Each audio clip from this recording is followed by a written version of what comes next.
today's topic is going to be just the very simple statement of good ideas do not require force. But before we get to that, we do want to mention two of the campaigns that we have running right now. We have one called the Save Our Children campaign, kind of running off the hashtag, but it is for uh, the fight against child sex trafficking across the planet. We are actually partnered up with the Operation Underground Railroad, one of the largest sex trafficking or anti-sex trafficking nonprofits on the planet. So that's really cool. And then we are also running our education fundraiser that has come up due to the COVID-19 pandemic, due to schools being out, people having to homeschool, teachers having extra supplies they got to bring in, whatnot. We're trying to raise funds to help out with all that, whether it's supplies for homeschooling parents or new homeschooling parents, tips, tricks, all that fun stuff, or sending out supplies to teachers in public schools. Because unfortunately, this is something that is affecting everybody, and we want to help as much as we can in the process. Did I miss anything, Jeff? No, I don't think so. Those are the two big ones that we have going. Nice. All right.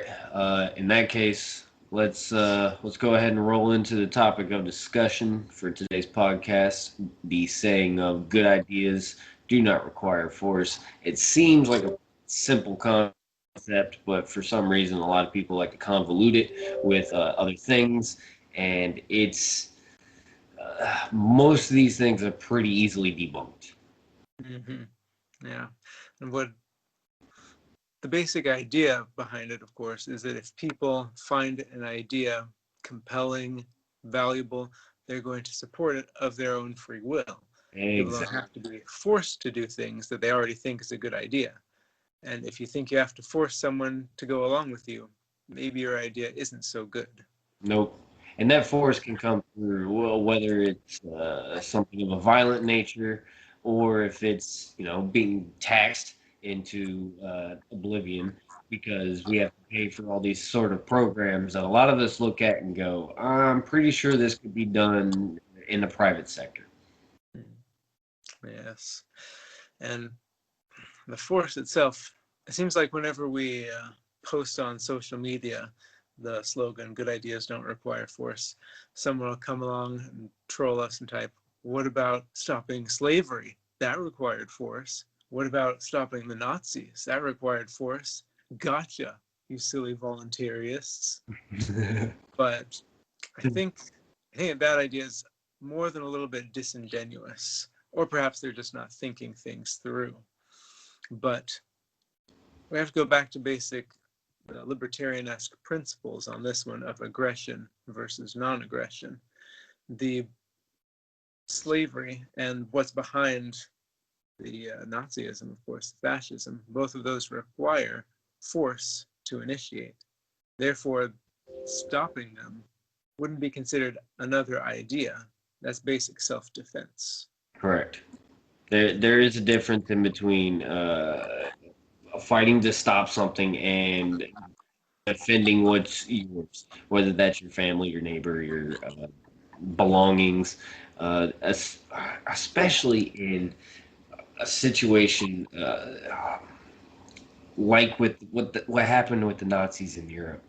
I mean, we could have done so much different things to get involved.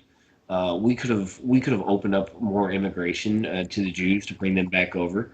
Uh, we could have supported in so many different ways.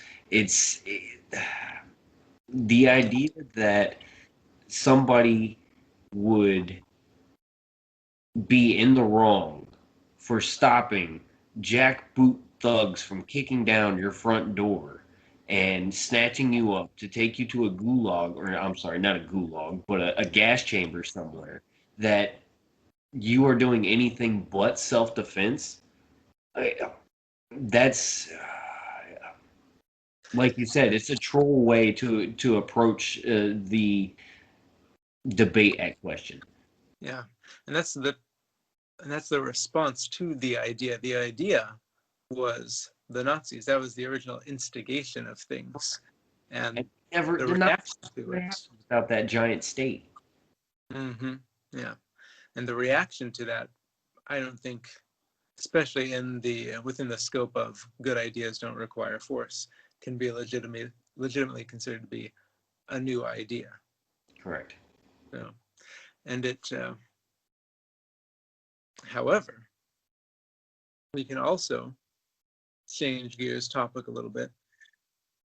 If, of course, the Nazis' ideas had been good, they wouldn't have required force to implement them.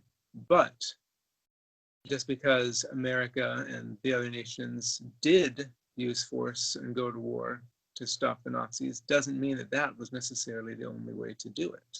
Correct. And even if they did, it doesn't mean that things like conscription, taxation to support the war effort, those methods of force were necessary or even the best way to go about doing that. Correct. And I do think in some of the ways that, especially in early America, where it was, there was before the taxation, before the war, you bought bonds. It was part of your patriotic duty to buy war bonds. And I believe this was, correct me if I'm wrong, wasn't this like World War One?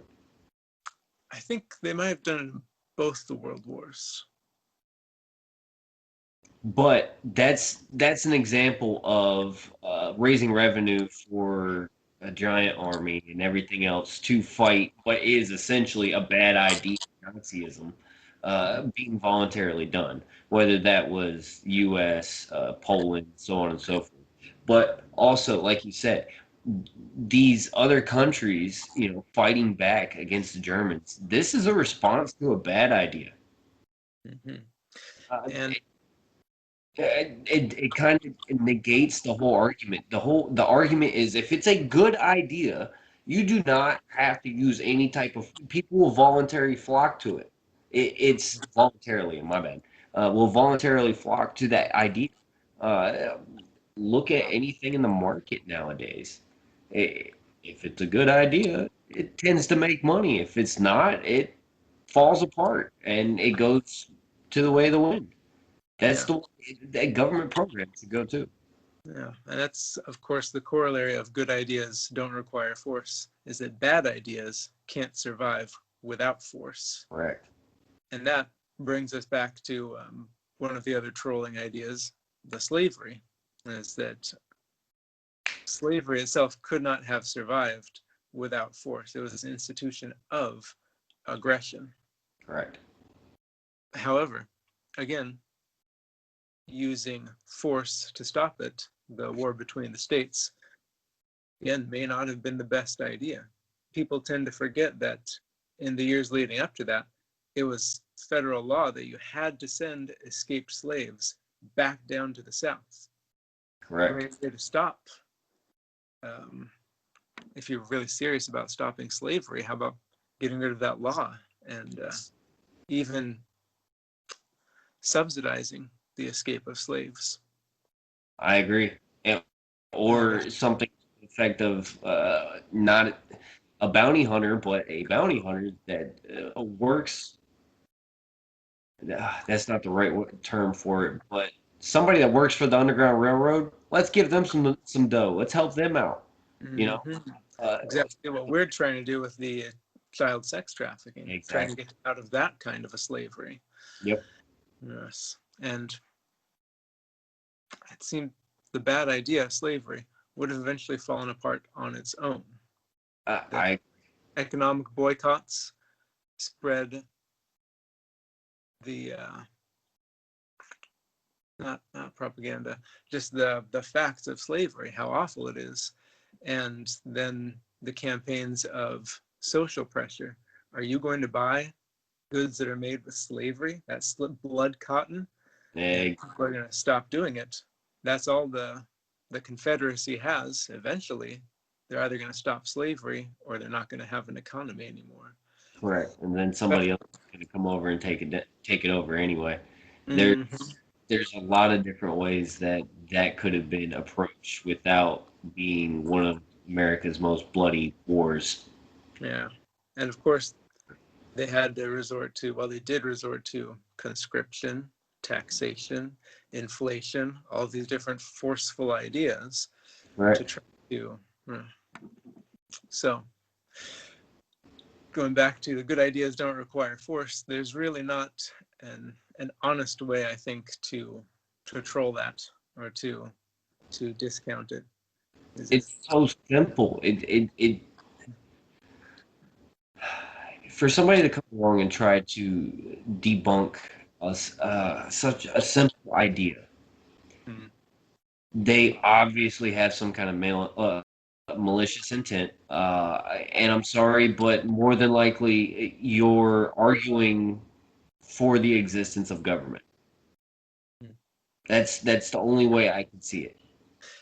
And maybe they're malicious, maybe they just honestly haven't thought about it beyond, oh, we had to go to war to stop this, Well, because that's what they were taught in school, so that's what they think. And that's true. Yes, but there are going to be some that come along that are uh, without sounding too uh, harsh, that are ignorant to the ideas of non-aggression principle and voluntarism and things of that nature.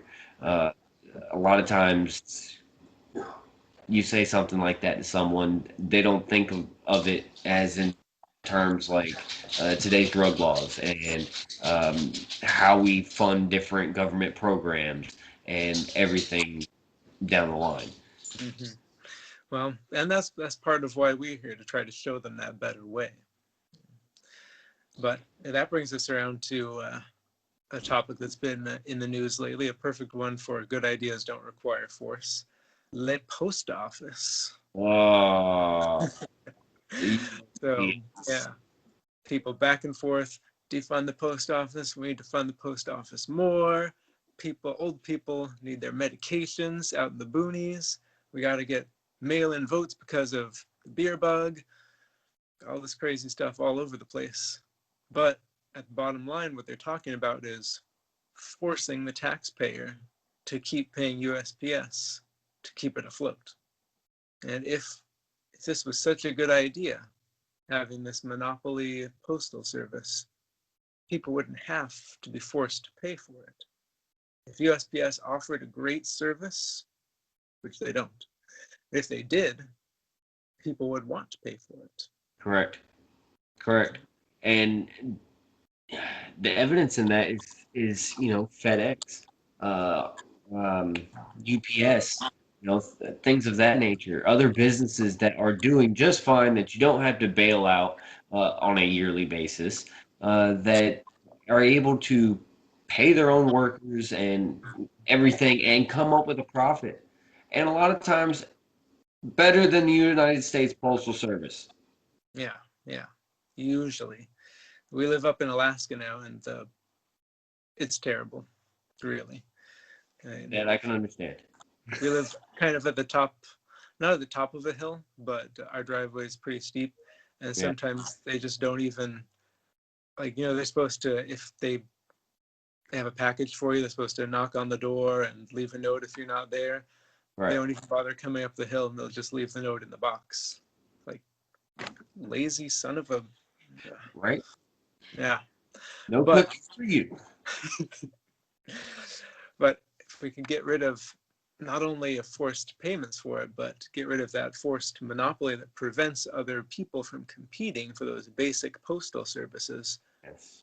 and same rule with any kind of monopoly, price would go down without that monopoly, and the quality of the product and service would increase. Well, it's the way of the market. Mm-hmm. Mm-hmm. Yeah. And maybe Amazon would be delivering mail by drone. I don't know. I'd be okay with that. Yeah. I, look, I don't care about Bezos. He can be rich. That's fine. Maybe He's fund a Batman somewhere. I don't know. that. Oh, well, I didn't think of that. That's pretty cool. Yeah, something. That's a lot of money. He can do something. Mm-hmm.